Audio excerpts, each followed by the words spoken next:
Hello, and welcome to forehanddomination.com. My name is Kevin Garlington, and in this video you're going to learn the 6 mistakes that you could be making in your forehand that could be stopping you from hitting more winners and winning more matches. Mistake number 1. Mistake number 1 has to do with the way you coil your body in the beginning of the stroke. A lot of times you hear people tell you, get the racket back, which means sometimes just taking the arm back. When you're coiling, you really want to focus on coiling your entire upper body. The reason why this is important is because starting off with this coil makes your body become a spring. And the more you can coil up and use the tension in your core and your legs, and you can use that to create more racketed speed and power. You tend to make more mistakes on your forehand when you arm the ball.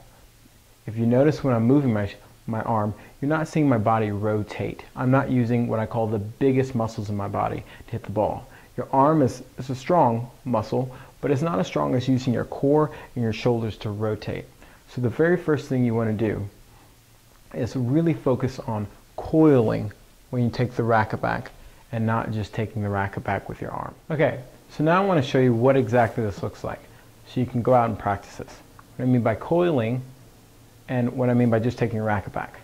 Now, I'm going to show you the incorrect way, and we're going to follow up with the correct way.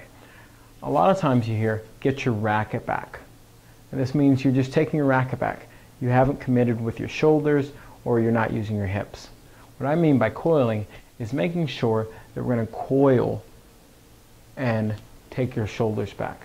2 key things to make sure that you're coiling when you take your racket back is by using your opposite arm or hand to push the racket back. And this will automatically take your shoulder back with it. One other thing you can do to make sure that you're coiling is I call tucking your shoulder under your chin. When you push the racket back, you're looking over your shoulder and your chin is tucked over your shoulder, or I should say your shoulder is tucked under your chin. And this will make sure that you're always coiling the correct way. So make sure the next time you go out on the court, you really focus on the first move is to coil your shoulders and not just take the racket back.